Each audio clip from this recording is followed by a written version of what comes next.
आज मी तुमच्याबरोबर नारळी पौर्णिमा विशेष अशी मस्त करंजीची रेसिपी, त्याला चंद्रकला सुद्धा म्हटलं जातं, ही रेसिपी शेअर करते आहे।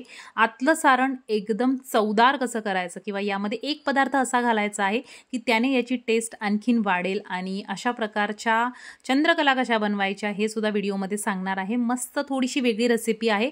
नॉर्मली आपण ओल्या नारळाच्या करंज्या तर बनवतोच, परंतु हा थोडासा वेगळा प्रकार आहे, तर चला करून बघूयात। बऱ्याच दिवसांपासून ओल्या नारळाच्या काहीतरी वेगळ्या प्रकार किंवा करंज्या मी विचार करत होते काहीतरी कराव्यात आणि म्हणून हा प्रकार मी करते आहे। यामध्ये सारण तुम्ही वेगवेगळ्या प्रकारे बनवू शकता, त्याच्या टिप्स मी शेवटपर्यंत सांगणारच आहे, तर व्हिडिओ शेवटपर्यंत बघायला विसरू नका। चॅनलवर नवीन असाल तर लाईक, शेअर, सबस्क्राईब, फॉलो नक्की करा, कारण छान छान व्हिडिओज आपल्या चॅनलवर अपलोड होत असतात आणि त्याचं नोटिफिकेशन तुम्हाला मिळावं म्हणून सबस्क्राईब करून ठेवा आणि फॉलो करून ठेवा। तर सगळ्यात आधी इथे मी नारळ मस्त घेतलेला आहे आणि अशा प्रकारे दोन ठिकाणी थोडंसं मारलं की नारळाला छान अशी भेग पडते आणि त्यातनं नारळातलं जे पाणी आहे ते सेपरेट करून घ्यायचं आहे आणि अशा प्रकारे दोन भाग आपल्याला करून घ्यायचे आहेत।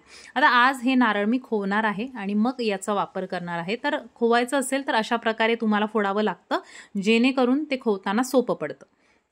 आता इथे मी घेतलेला आहे एक भांडं आणि त्यामध्ये आपल्याला घालायचं आहे 1 कप एवढा मैदा आणि पाव कप एवढा रवा मी घातलेला आहे। इथे तुम्हाला गव्हाचं पीठ वापरायचं असेल तर तेही वापरू शकता, जेवढा मी मैदा घातलेला आहे। त्यानंतर चवीनुसार मीठ आणि 2 ते 3 मोठे चमचे साजूक तूप आपल्याला यामध्ये घालायचं आहे। आता इथे तेलाचा वापर करू नका, तुपाने छान हे मस्त बाहेरचं आवरण जे आहे ते खस्ता होतं, क्रिस्पी होतं। आणि इथे आपल्याला काय करायचं आहे, थोडंसं कोमट करून घेतलेलं आहे तूप मी आणि या पिठावर घालून आपल्याला हाताने आधी ते पीठ चांगलं मिक्स करून घ्यायचं आहे, ज्यामुळे वरचं आवरण किंवा ही जी चंद्रकला किंवा जी करंजी आहे जेव्हा आपण ती खाऊ तेव्हा ती वरून मस्त क्रिस्पी लागेल आणि आतून त्याचं सारण एकदम मस्त सॉफ्ट असणार आहे। तर सारणामध्ये मी एक पदार्थ घालते, तुम्ही घालता का नाही माहीत नाही, परंतु त्याने तो जे सारण आहे किंवा ते जे सारण आहे ते खूप छान होतं आणि हेच सारण तुम्ही मोदकाला सुद्धा वापरू शकता किंवा तुम्ही यापासून नॉर्मल जी ओल्या नारळाची करंजी आपण बनवतो त्यासाठी सुद्धाही बनवू शकता। तर इथे मी तुम्ही बघाल तर हाताची मूठ होईल इतपत त्यामध्ये तूप घातलेलं आहे, म्हणजे मोहन प्रॉपर असं घातलेलं आहे आणि आता आपण थोडं थोडं पाणी घालून याला मिक्स करणार आहोत। आता हे जे पीठ आहे ते आपल्याला खूप पातळ नको आहे आणि खूप घट्टही नको आहे, तर एकदम मीडियम कन्सिस्टन्सीचं आपल्याला हे पीठ मळून घ्यायचं आहे आणि याला थोड्या वेळ आपण बाजूला ठेवणार आहोत 15 ते 20 मिनिटासाठी, कारण यामध्ये आपण जो रवा घातलेला आहे तो 15-20 मिनिटामध्ये छान असा त्या पिठामध्ये मुरेल किंवा भिजेल आणि मग आपण याचा वापर नंतर करणार आहोत। तर हे पीठ चांगलं मळून घेतलेलं आहे, पुन्हा एकदा थोडासा तुपाचा हात मी याला लावून घेणार आहे आणि 15-20 मिनिटासाठी आपण हे आता झाकून ठेवणार आहोत। तर इथे तुम्हाला पिठाची कन्सिस्टन्सी थोडीशी लक्षात यावी म्हणून मी तुम्हाला दाखवते की अशा प्रकारचं पीठ आपल्याला मळून घ्यायचं आहे आणि आता हे जे पीठ आहे ते मी थोड्या वेळ रेस्टिंगला ठेवणार आहे, बाजूला ठेवणार आहे आणि तोपर्यंत आपण आता घेऊयात नारळ खोवायला। तर खूप वर्षानंतर म्हटलं तरी चालेल मी नारळ खोवायला घेतलेला आहे, कारण बऱ्याच वर्षांपूर्वी मला एका आजीने शिकवलं होतं की नारळ कसं फोडलं जातं आणि ते कसं खोवलं जातं। तर त्याला खूप दिवस किंवा खूप वर्ष झालेली आहेत आणि आता हे बऱ्याच वर्षांनी ही वेळीसुद्धा माझ्याकडे नाही आहे नारळ खोवण्याची, कारण हल्ली चाकूचा वापर जास्त होतो आणि त्यामुळे ह्या वेळी कुठंतरी नामशेष होत चाललेल्या आहेत। बऱ्याच घरांमध्ये असतात सुद्धा, तर वयस्कर आजी वगैरे असतात त्या विळीच वापरतात, परंतु आता माझ्याकडे नव्हती तर मी मैत्रिणींकडून आणली होती आणि म्हटलं आज नारळ खोवूनच आपण ही जे आतलं सारण आहे ते बनवूयात। तर नारळ खोवून झालेलं आहे, एक अख्खं संपूर्ण नारळ मी इथे घेतलेलं आहे आणि कढईमध्ये थोडंसं 2 चमचे तूप घातलेलं आहे, साजूक तूप, त्यामध्ये काजू, बदाम आणि मनुके घातलेले आहेत। आता इथे तुम्हाला जे ड्रायफ्रूट्स आवडतात ते तुम्ही इथे घालू शकता, पिस्ता घालू शकता, त्यानंतर चारोळ्या ज्या मिळतात त्या घालू शकता, तर तुमच्या आवडीनुसार घालू शकता किंवा तुम्हाला नसेल घालायचं तर टोटली स्किप करू शकता, फक्त खसखस घातली तरीही चालते। तर आता मी इथे 1 मोठा चमचा भरून खसखस घातलेली आहे। ड्रायफ्रूटचं प्रमाण कमी जास्त तुम्ही तुमच्या आवडीनुसार करू शकता किंवा त्याची पावडर पण वापरू शकता।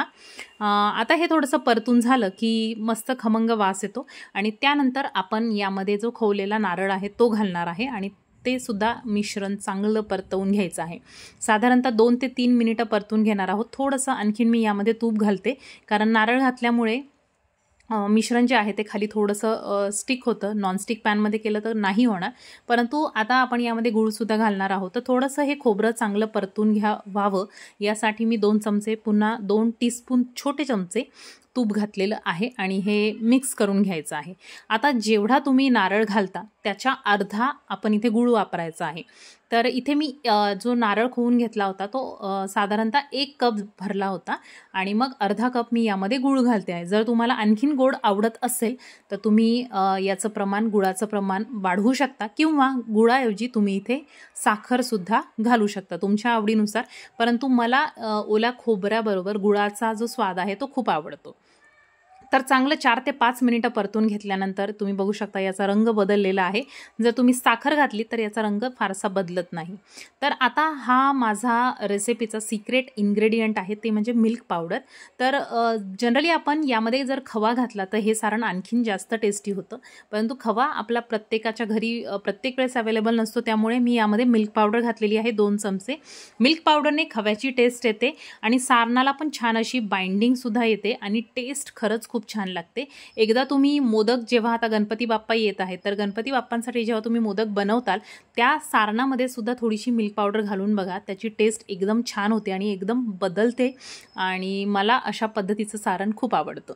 तर हे सारण आपलं तयार झालेलं आहे. आता आपण हे थंड करून घेणार आहोत आणि तोपर्यंत इथे मी जे पीठ आपण मळून ठेवलेलं होतं ते घेऊन पुन्हा एकदा चांगलं ते मळून घेणार आहोत. कारण आता 15-20 मिनटं झालेली आहेत आणि पीठ आता छान असं सॉफ्ट झालेलं आहे. एकदम मऊसूतपणा त्याला आलेला आहे आणि रवासुद्धा त्यामध्ये आता छान मुरला गेलेला आहे. आता तुम्हाला जर याच्या नॉर्मल जशा आपण करंज्या बनवतो त्या पद्धतीच्या बनवायच्या असेल तर तुम्ही तसाही प्रकार तयार करू शकता. परंतु आता हा जो चंद्रकला आहे तो दिसताना खूप छान दिसतो आणि तोच करंजीचा आकार बघून सुद्धा कंटाळा येतो आणि याला थोडंसं मी वेगळ्या पद्धतीने बनवलेलं आहे, थोडासा ट्विस्ट दिलेला आहे. तो पुढे जाऊन मी तुम्हाला सांगते.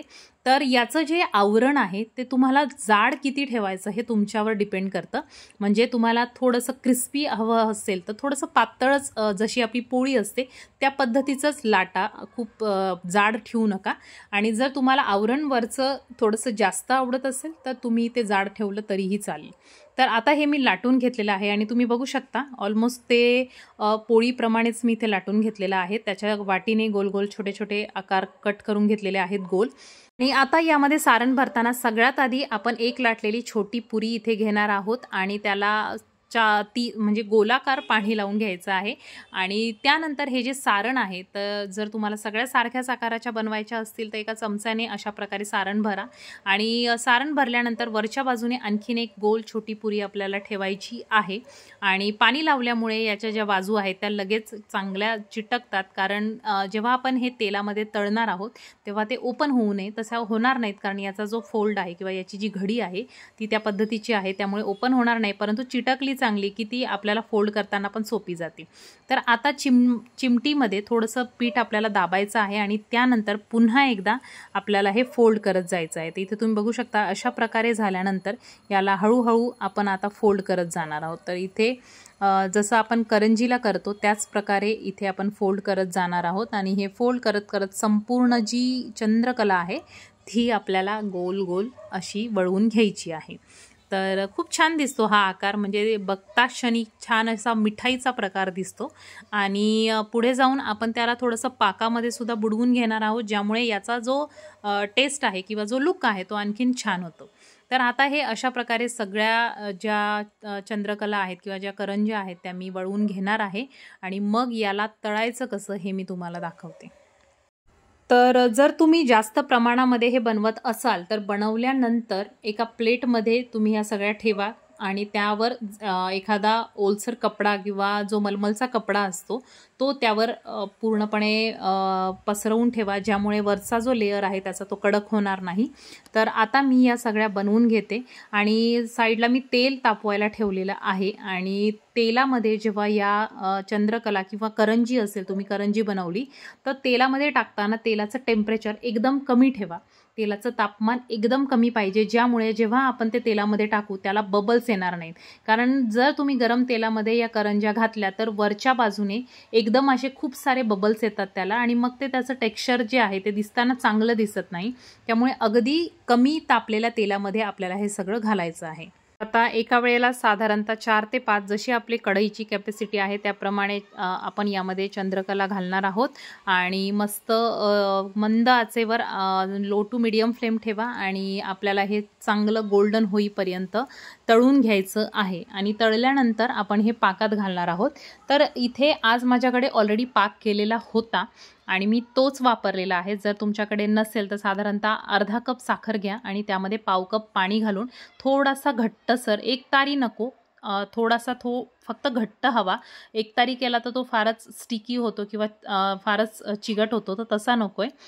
गुलाबजामुनसाठी जसा आपण पाक बनवतो तसा पाक आपल्याला इथे हवा आहे. आणि तो पाक करून तुम्ही अशा प्रकारे आता याला डिप करू शकता. तर सगळ्या तळून झालेल्या आहेत. थोड्याशा थंड झाल्या की इथे मी पाकामध्ये याला घालणार आहे आणि लगेच आपण बाहेर काढून घेणार आहोत. जर तुम्हाला असं वाटत असेल की नाही आणखीन थोड्या वेळ असू द्यावं किंवा आणखीन गोड हवं तर तुम्ही ठेवू शकता, परंतु काही गरज नाही आहे. फक्त त्याचा एक लेअर पाकाचा वरती आला की त्याच्यानंतर आपण याला ड्रायफ्रूट्स वगैरे चांगले स्टिक करू शकतो आणि दिसताना पण ते खूप छान दिसतं. तर आता मी इथे चांदीचा वरख लावून घेत आहे, ज्यामुळे याचा जो लुक आहे एकदम हलवाई स्टाईल येईल. कारण बाहेर ज्या चंद्रकला मिळतात त्या अशाच प्रकारे डेकोरेट केल्या जातात. तर चांदीचा वरख, थोडासे पिस्ताचे फ्लेक्स आणि सोबतच केसर लावून इथे या चंद्रकला तयार झालेल्या आहेत. विश्वास ठेवा, या जेव्हा मी ट्राय केल्या होत्या किंवा ज्या करून बघितल्या होत्या, बाहेरचं लेअर इतकं छान खस्ता क्रिस्पी झालं होतं आणि आतलं सारणसुद्धा खूप छान झालं होतं. तर अशा प्रकारे चंद्रकलाची ही जी रेसिपी आहे किंवा ही मिठाई आहे, तुम्ही नारळी पौर्णिमा स्पेशल बनवू शकता किंवा रक्षाबंधनसाठी सुद्धा करू शकता. जेव्हा आपण भावाला ओवाळतो त्या ताटामध्ये ठेवायला सुद्धा खूप छान रेसिपी आहे. तर लवकरच आणखीन 1-2 रेसिपी आपण नारळी पौर्णिमा विशेष बघणार आहोतच. त्यामुळे चॅनलशी कनेक्टेड राहा आणि व्हिडिओ आवडत असतील तर लाईक शेअर नक्की करा. तर ही झालेली आहे आपली चंद्रकलाची रेसिपी. तुम्हाला आतलं सारणसुद्धा दाखवते की किती छान आणि किती मस्त क्रिस्पी हे झालेलं आहे. तर नक्की ही रेसिपी ट्राय करा. व्हिडिओ आवडत असेल तर लाईक शेअर करा. भेटूयात एका छान नवीन रेसिपीसोबत. तोपर्यंत बाय बाय.